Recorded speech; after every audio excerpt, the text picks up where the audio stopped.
Hey, what's up, everybody? It's Charleston, and welcome you guys to another episode of the Dreamerspro Show, where we cover everything from sports, hot topics, classic debates, entertainment, when we give you guys a fresh perspective on things. And we see them in today. We have a pretty interesting show for you guys. We want you guys to stick around for, so please make sure you like the video and sub to the channel. Anyway, so yesterday, I was going through the internet, right? Just kind of combing through there to see what's happening. And a video of Shannon Sharpe and Skip popped up on my feed on YouTube, right? And the topic seemed to be centered on, based on the thumbnail, on some comments that Kevin Durant made about LeBron James. Now, when I saw it originally, I wasn't too keen to click on it because it just didn't seem very interesting to me. But nevertheless, I decided to do so anyway because it's part of my job. I got to know what these people are saying. So after I clicked on it and after I watched the first minute or so, I closed the video. I was like, the argument just seemed uninteresting to me. I was like, I don't want to watch this. It's not interesting. But then I was going through the comments on the channel, and I noticed we kept on getting comments on our channel of people asking us about the exchange that Shannon and Skip had today or yesterday on TV. And we asked the person to provide a link to this thing. And to my surprise, it was the very video that I decided that I was not going to watch originally, that same video. So then I decided to click on it to see what all this fuss was actually about. And after watching it in its entirety, I could see that Skip got on Shannon's last nerve yesterday. But before we play it, I just want to give you guys the background, the basis of the argument. Essentially, KD said LeBron is a top 2 or top 3 player of all time. And they asked Skip and Shannon, the panel, if this was a compliment or a slight against LeBron. It was that question alone that just made me say, I don't even want to watch this. So for those of you who are unaware about this exchange that Shannon and Skip had, we want to play it. It's a bit long, but we want to play the most important parts so you guys can get a better sense of this. And then we'll come back and react to it. So take a listen to what they had to say here. Kevin Durant saying a peer of his is one of the 2 or 3 best players to ever play the game. I don't take it in anything, nothing but a compliment. And how someone can take that as a shot is unbeknownst to me. But I'm sure. Wait a second. Time out. What do you tell me on a daily basis on this show that he's the GOAT, Skip, right? That's what I said. That's what I said. You say it's a done deal, it's over and out, it's not even close. You've used the words not even close. Can I ask you a question? Tell me one thing in sports that we can debate on that's going to be universal across the board. You can't get universal to say Michael Jordan is the GOAT. You can't get people universal across the board that says Tom Brady is the GOAT. So this is clearly a shot. Because Kevin Durant hates LeBron James. I think he loves him off the court as a quasi-friend. I don't know if we'd go so far as to say they're friends, but they're friendly. We can go that far.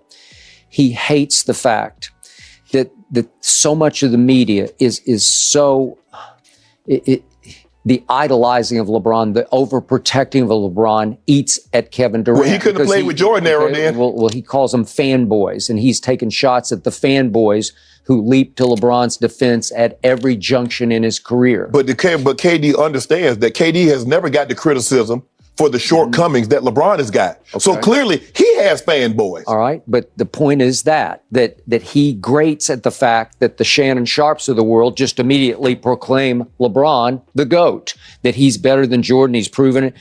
And Kevin, I will promise you, he gets sick and tired of hearing that. So he knows it will be perceived as a little bit, if not a lot of a shot for him to say, oh, he's the second or maybe the third best, which brings, I think, magic into Skip, that one. We've heard people to say Montana because he didn't lose, or they said Peyton Manning because he had to do more than what Brady does. There is nothing universal. Maybe you can get it in hockey with Gretzky because he was so great for such a long time and all the goals he scored and all the assists. But come on, Skip. I've only heard one human say Tom Brady's not the GOAT. Now, my ears are wide open. It's you. You're the only one. Skip, there have been people that said LT's the GOAT. There's people that says Jerry Rice is the GOAT. Stop saying that. If you want to say GOAT, I don't know that. I've never heard that. Now you've never heard it. Well, I haven't. Now you've never heard it. Show me. Call it up. Let me show me. So just so I'm hearing you correctly. So if we were to say who's the GOAT, Brady, Montana, Rice, or LT, Tom Brady's going to get 100% of the vote. I've never heard anybody say those people are. Skip, just answer the question. Don't think anybody. Okay, who we polling? We can poll whoever you want. You want 100? You want 100 media people? Whomever. All right, 100 media people. Yes, I'll take 100 current media people. And he'll get all 100 votes. He would get 100. It'd be 100 to nothing. No, he wouldn't. No, he would not. This is when you know somebody don't like you. Mm-hmm. Barry Bonds' ass is not in the Hall of Fame. Roger Clemens' ass is not in the Hall of Fame because the media don't like him.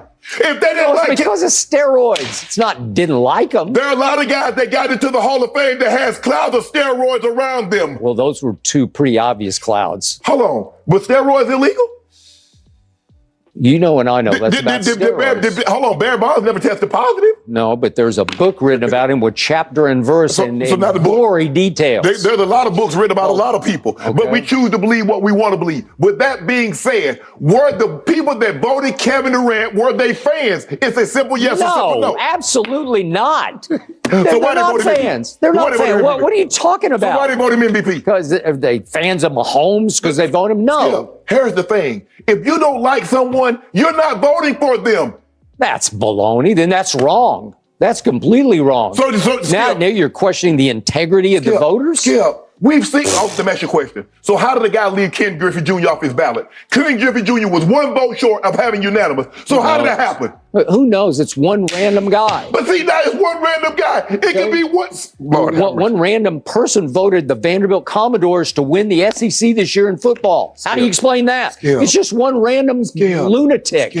The problem is that you pick and choose. Oh, it's fans. I don't pick and choose. There's a human element. We've seen guys that was nasty to the media. When it come time for Hall of Fame votes, they use that against them. Now, the question that they asked, as I said before, was the original reason I just was like totally turned off by that entire segment, right? So basically what Skip is saying is this. Because KD did not say that LeBron James is the greatest player of all time, it's a slight. That's basically what Skip is saying. Here are my thoughts on this. I can already tell that Skip has more creative control on that show than Shannon Sharpe does on Undisputed. It's quite clear. I think Skip picked that topic, and I think that he influenced that question. I 100% believe that, because it is clear to me that Shannon Sharpe wasn't interested in having that conversation. It is clear. Skip and them must have thought that it was a topic worth discussing, but I think Shannon didn't feel that way. But to be honest with you, what Skip did with Kevin Durant is the same thing that he's been doing with Russell Westbrook, right? Skip is always looking for ways to stir up controversy and drama at every turn. Same thing with Russell Westbrook. Russell Westbrook walks off this way. What does this mean? Is he taking a slide? Did Russell Westbrook sat at this part of the bench? He didn't clap when this guy... It got so bad to the point where Patrick Beverley went on Twitter and basically said, Skip, stop. Stop. It's enough. You're just making things up here. And as a matter of fact, I believe Kevin Durant responded to the segment that Skip and Shannon had yesterday, I believe, to somebody on Twitter, where he basically said that Skip doesn't know what I'm thinking, but he has a lot of people that are very gullible that follow him. So if he says something, they take his word as gospel, right? But yesterday, you could clearly see that Shannon Sharpe reached his breaking point with Skip. I just thought it was a ridiculous premise to begin with. Like, how did you arrive at that situation? But as I said, you can ask the very same question about some of the other segments that have been produced around Russell Westbrook. How did you even arrive to that conclusion? So, to me, I think the only reason they produced that particular segment was just to stir up controversy, man. I mean, that's all I think it is. Now, as I said, some of our viewers brought that video to our attention. If it was left to me, I wouldn't even have watched it. And to be quite honest with you, after watching that segment, I didn't enjoy it whatsoever. Like, I was like, this is a waste of time topic. So these are my thoughts on this. What I want to know from you guys, what do you think about the exchange? What do you think about the premise of the argument that we put forward here? Whatever you guys think, please leave your thoughts and comments in the comment section. And we catch y'all on the next show.